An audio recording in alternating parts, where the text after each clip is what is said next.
वृंदावन नगर गांव के जंगल में पीलू चिड़िया रहती थी। वो भगवान श्री कृष्ण की भक्त थी। हर रोज उन्हें अपने हाथ के बने हुए बेसन के लड्डू भोग में लगाती थी। उसके पिताजी एक फैक्ट्री में काम करते थे और माँ घर संभालती थी। एक दिन पीलू के पिताजी का फैक्ट्री में एक्सीडेंट हो जाता है और उन्हें बेड रेस्ट के लिए कहा जाता है। हे भगवान, ये क्या हो गया? इस उम्र में इनका एक्सीडेंट हो गया है। ये कैसे परीक्षा ले रहे हो हमारी? अभी तो पीलू की शादी भी तो करनी है। इनके इलाज के लिए हमारे पास पैसे कहाँ से आएंगे? माँ, तुम चिंता क्यों करती हो? ये भगवान की ही दया है कि पिताजी की जान बच गई। और रही इनके इलाज की बात, उसके लिए मैं पैसा कमाऊंगी।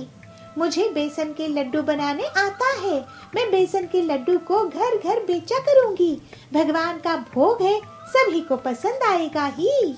बेटी, तू कितनी हिम्मतवान है और तेरी भक्ति कितनी शुद्ध है, लेकिन उसके लिए भी तो पैसे कहाँ से आएगा बेटी? माँ, मेरे पास कुछ पैसे जमा है, मैं उनका इस्तेमाल कर लूंगी। इसके बाद पीलू बेसन के लड्डू बनाना शुरू कर देती है।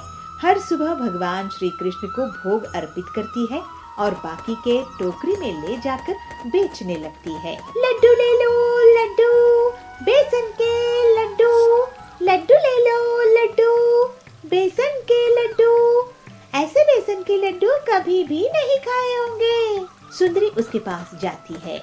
अरे वाह पीलू, इन लड्डू में से तो बहुत अच्छी खुशबू आ रही है। पीलू सुंदरी को लड्डू खिलाती है। बहुत ही स्वादिष्ट लड्डू है ये। कितने अच्छे से बेसन को पकाई हो।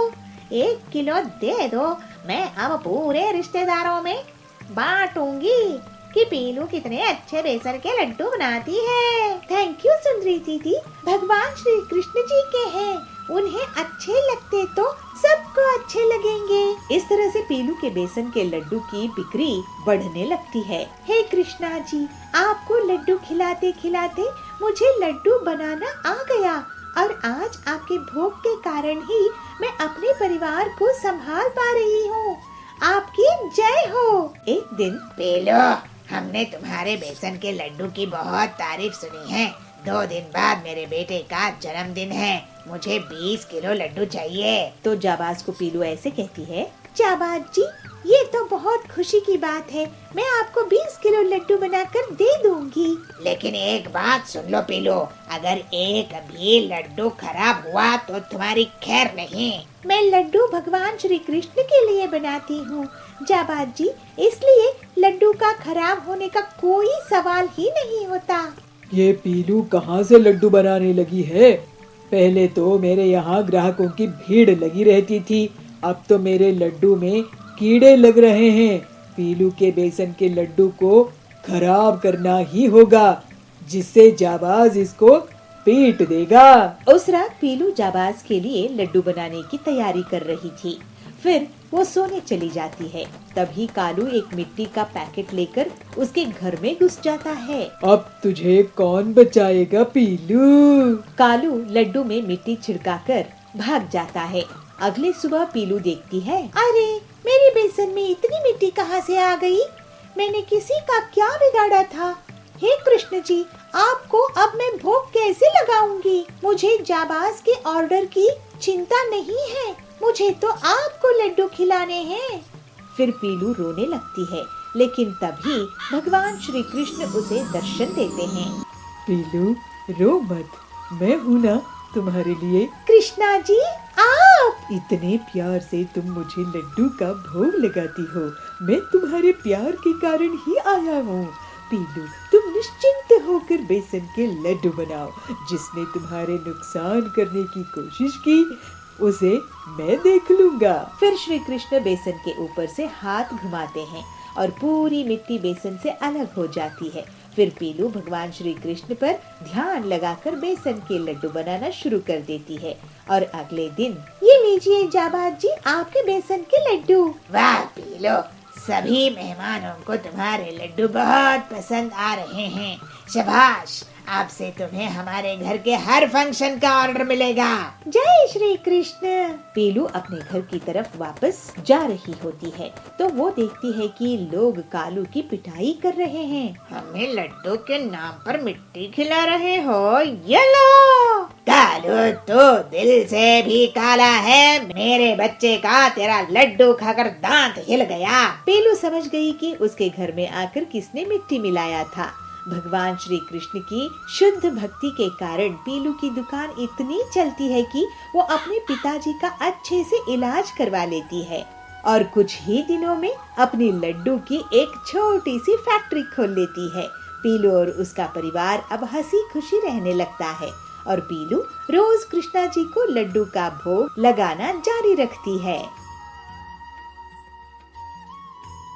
भद्रापुर गांव के जंगल में कालू रहता था। वो बहुत ही लालची था। कालू किसी की भी खुशहाली देखकर खुश नहीं होता था और जो कोई भी दुकान खोलता उसके मुकाबले वो उसी चीज की दुकान खोल लेता था। इस तरह से वो दूसरों का नुकसान करता था। एक दिन उसकी बहन सुंदरी उसके पास आती है। अरे बहना, कैसी हो? कैसे आना हुआ तुम्हारा? आजकल जंगल में किसी की दुकान अच्छी चल रही है, बताओ, उसका धंधा खत्म कर देंगे। बस ऐसे ही तुमसे मिलने चली आई भैया। आजकल तो पीलू चिड़िया की मिठाई की दुकान बहुत जोरों शोरों से चल रही है। वो बहुत अच्छा कमा रही है। अच्छा, वो पिद्दी चिड़िया ऐसा कर रही है? चलो तो हम भी मिठाई की दुकान खोलकर उसकी दुकान चौपट कर देते हैं। इस तरह से कालू पीलू की दुकान के सामने एक मिठाई की दुकान खोल लेता है और बहुत ही कम दामों में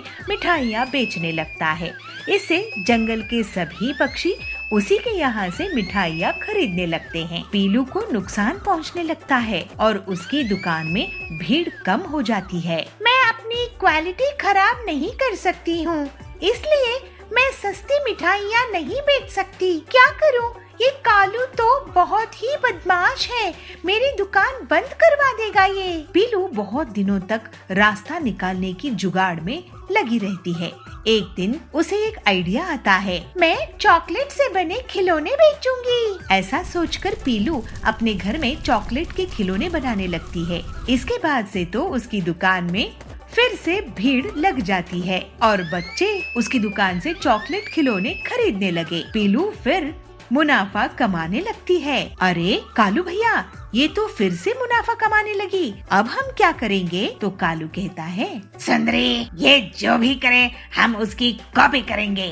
इसमें इतना दिमाग लगाने की क्या जरूरत है? मैं खिड़की से पीलू का चॉकलेट से खिलौने बनाने का तरीका देख लूंगी और फिर हम दोनों भाई बहन चॉकलेट के खिलौने बेचा करेंगे। इस तरह से पीलू के घर के बाहर पेड़ में सुंदरी बैठ जाती है और उस पर नजर रखती है। पीलू अपने घर आती है और प्लास्टिक के खिलौनों पर चॉकलेट डाल देती है। ये देखकर सुंदरी चौंक जाती है। कालू भैया, पीलू तो प्लास्टिक के खिलौनों पर चॉकलेट डाल रही थी और लोग उनको खरीद खरीद कर खा रहे हैं। अगर ऐसा है तो हम भी यही करते हैं। जब लोग प्लास्टिक खाना पसंद कर रहे हैं तो हमें क्या? सही बात है, हमें तो मुनाफे से मतलब है। और कालू अब से चॉकलेट के खिलौने बेचने लगा। पीलू से सस्ता होने के कारण उसकी दुकान में फिर से भीड़ लग गई। लेकिन 2 दिन बाद उसकी दुकान में लोगों की भीड़ आ जाती है और उसे घेर लेती है। अरे आप सब गुस्से में क्यों हैं? तो बबली कहता है, गुस्से में क्यों नहीं रहेंगे, तुम मिठाई के नाम पर हमारे बच्चों को प्लास्टिक खिला रहे हो। तभी टिल्लू कहता है, हमारे बच्चे हॉस्पिटल में एडमिट है। तो हरिया कहता है, अब हम तुम्हारी हड्डी पसली एक कर देंगे कालू। इसके बाद कालू की बहुत बुरी तरह से वो लोग पिटाई कर देते हैं। पीलू कहती है, कालू, तुम बहुत होशियार बन रहे थे ना। मैं सिर्फ प्लास्टिक के खिलौनों को शेप के लिए उपयोग करती थी, उसके बाद खिलौनों को चॉकलेट से निकाल देती थी। तुम चोर हो, तुम्हारे साथ जो हुआ अच्छा हुआ। इसके बाद से कालू जंगल छोड़कर भाग जाता है और पीलू हंसी खुशी रहने लगती है। मन चाहे वरदान लो। हमें यही वरदान चाहिए। आप अपना वरदान वापस लीजिए। मेरी मति भ्रष्ट हो गई थी। गोंडा नाम की राज्य में सूरजभान नाम का एक राजा राज करता था। उसके एक बहुत ही सुंदर पुत्र था जिसका नाम था स्वर्णपुत्र। सूरजभान अपने पुत्र से बहुत प्रेम करता था, मगर उससे भी ज्यादा वो प्रेम करता था स्वर्ण पे। इसीलिए अपने पुत्र का नाम भी स्वर्णपुत्र रखा था। उसकी खजाने में सोने का भंडार था। उतना सोना दुनिया के किसी भी राजा के खजाने में नहीं था।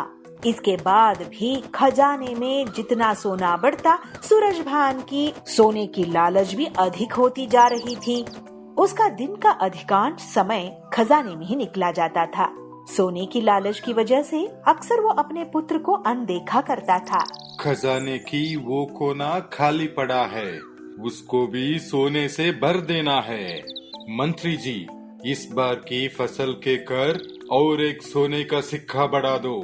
जी हाँ प्रभु, अगर मगर कुछ नहीं। अरे प्रभु, इतनी फसल तो आए जो वो कोना भर दे। मंत्री की बात सुन के राजा को लगता है कि यह काम नहीं करने वाला है, मगर उसकी सोने की लालच इतना बढ़ गया था कि वह अन्न जल त्याग कर ईश्वर की कठोर उपासना में लग गया। उसकी तपस्या से प्रसन्न ईश्वर दर्शन देते हुए कहते हैं, बोलो वत्स, मन चाहे वरदान लो। क्या चाहिए तुम्हें? हे भगवान, मुझे ये वरदान दे कि मैं जिस किसी वस्तु को भी छूऊं वो सोना बन जाए। ईश्वर को सूरजभान की लालच समझ में आ गई थी। वरदान देने से पूर्व उन्होंने आगाह किया, राजन, वरदान मांगने से पहले अच्छी तरह से सोच विचार कर लिया है? तो सूरजभान संपूर्ण श्रद्धा से और विनम्र होके कहते हैं, हे ईश्वर, मैं इस विश्व के सबसे बड़ा धनी राजा बनना चाहता हूँ। हमने संपूर्ण सोच विचार कर लिया है। हमें यही वरदान चाहिए। इसकी लालच की बुद्धि सही होने वाली नहीं है, ये शंकर भगवान को पता चल गया और वो तथास्तु कहते हुए वहाँ से गायब हो गए। राजा सूरजभान यह वरदान पाकर खुशी से पागल हो गया था। दूसरे ही दिन सोकर उठने के उपरांत अपनी शक्ति परखने के लिए उसने अपने पलंग को छूकर देखा। वह पलंग सोने का बन गया। सूरजभान बहुत खुश हुआ।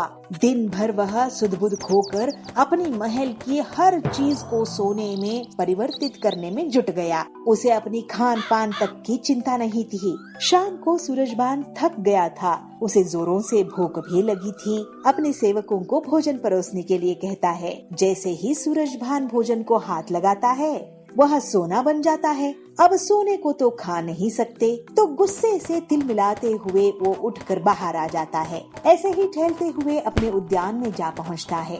वहाँ वह देखता है अपना छोटा बेटा स्वर्णपुत्र वहाँ खेल रहा है। उसकी खेल कूद देखकर राजा की मन में पुत्र वात्सल उमड़ कर आता है। कुछ क्षणों के लिए अपनी भूख भी भूल जाता है। जब स्वर्णपुत्र पिता को वहाँ उद्यान में देखते हैं तो प्रेम से दौड़ के आके गले लग जाते हैं। विधि की विपर्यास ये था कि स्वर्णपुत्र भी स्वर्ण में बदली हो गया। सूर्यभान रो रो कर कहने लगा, हे ईश्वर, मुझे क्षमा कर दीजिए। आप अपना वरदान वापस लीजिए। मेरी मति भ्रष्ट हो गई थी। मेरा लालच तांडव कर रहा था। हमें समझ आ गया है कि हर वस्तु अमूल्य होता है। हमारे लिए सबसे अमूल्य तो हमारा पुत्र स्वर्ण पुत्र है। उन्हें आप कृपया इंसान बना दीजिए। कहते हुए फिर से रोने लगता है। उस पर दया आकर ईश्वर फिर से तथास्तु बोलते हैं और हवा में लीन हो जाते हैं। स्वर्णपुत्र फिर से इंसान बनता हुआ देख सूरजभान बहुत खुश होता है और अपनी गलती की, अपनी लालसा की उसे पश्चाताप भी होता है। तो मंत्री को बुलाकर कहते हैं, मंत्री जी, अपना कोषागार जरूरतमंद और निर्धनों के लिए खुला रख दो। सूरजभान अपने पुत्र को गले लगाकर खुशी के आंसू बहाते हैं। उनका लोभ खत्म हो गया था और संतुष्टि की जीवन की ओर यात्रा शुरू कर देते हैं।